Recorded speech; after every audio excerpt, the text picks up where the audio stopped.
চলতো, অতএব সে আমার উম্মতি না। আল্লাহ রাসূল বলেছেন ফালাইসা মিন্নি, সে আমার উম্মতি নয়। কেউ যদি বিবাহ বন্ধনে আবদ্ধ না হয় এবং এটাকে এড়িয়ে চলে, সে আমার উম্মতি নয়।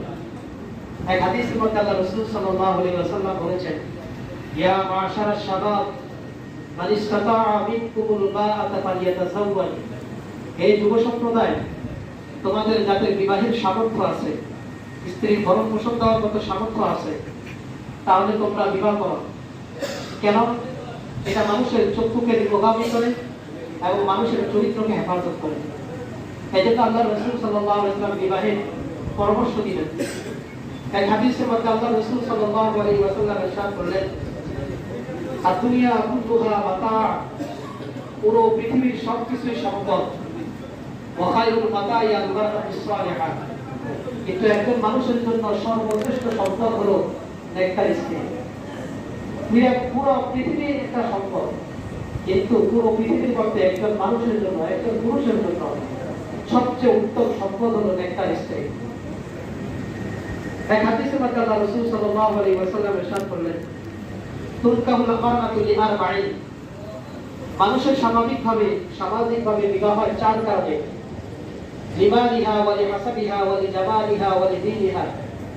কেউ হয়তো বিবাহ করে সম্পদের প্রাচুর্যটা দেখে, ওয়া লিহাসাবিহা, কেউ বা বংশ দেখে বিবাহ করে, ওয়া লিজামালিহা, কেউ বা শুধু সৌন্দর্য দেখে বিবাহ করে, ওয়া লিদীনিহা, আবার কেউ শুধু ধার্মিকতাকে প্রাধান্য দিয়ে বিয়ে করে।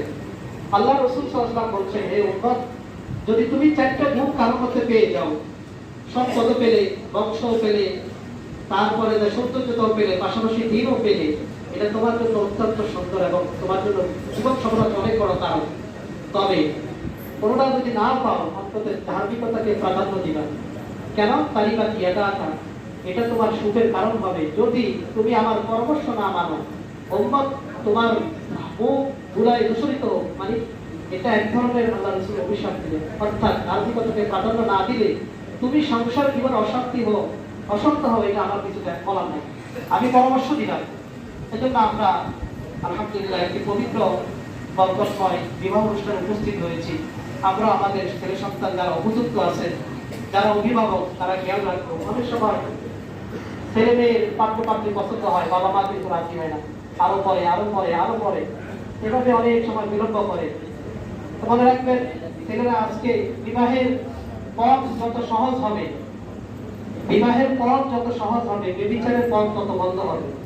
আর বিবাহ যত সমাজের মধ্যে কঠিন করে ফেলা হবে, তত ব্যভিচারের পথ উন্মুক্ত হয়ে যাবে। এই জন্য আল্লাহ রাসূল সাল্লাল্লাহু আলাইহি ওয়াসাল্লাম বারবার বিবাহকে সমাজের মধ্যে সহজ করার জন্য বলেছেন। হুজুর সাল্লাল্লাহু আলাইহি হাদিসের মধ্যে বলছেন, আযামুন নিকাহি বারাকাতান আইসারুহা মামুলাতান, ওই বিবাহ সবচেয়ে বেশি বরকতময় যে বিবাহের মধ্যে খরচ কম। আযামুন নিকাহি বারাকাতান আইসারুহা মামুলা, যার যে বিবাহের মধ্যে খরচ যত কম, সেই বিবাহ তত বরকতময়।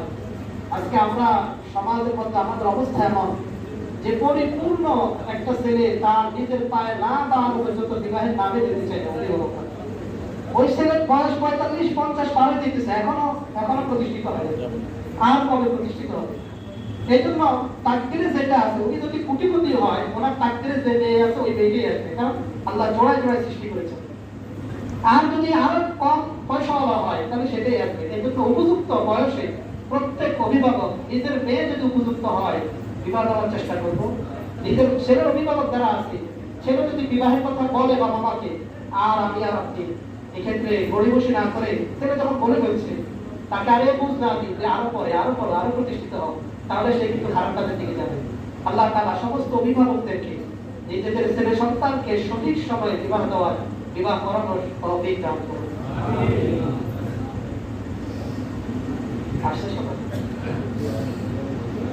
আলহামদুলিল্লাহ।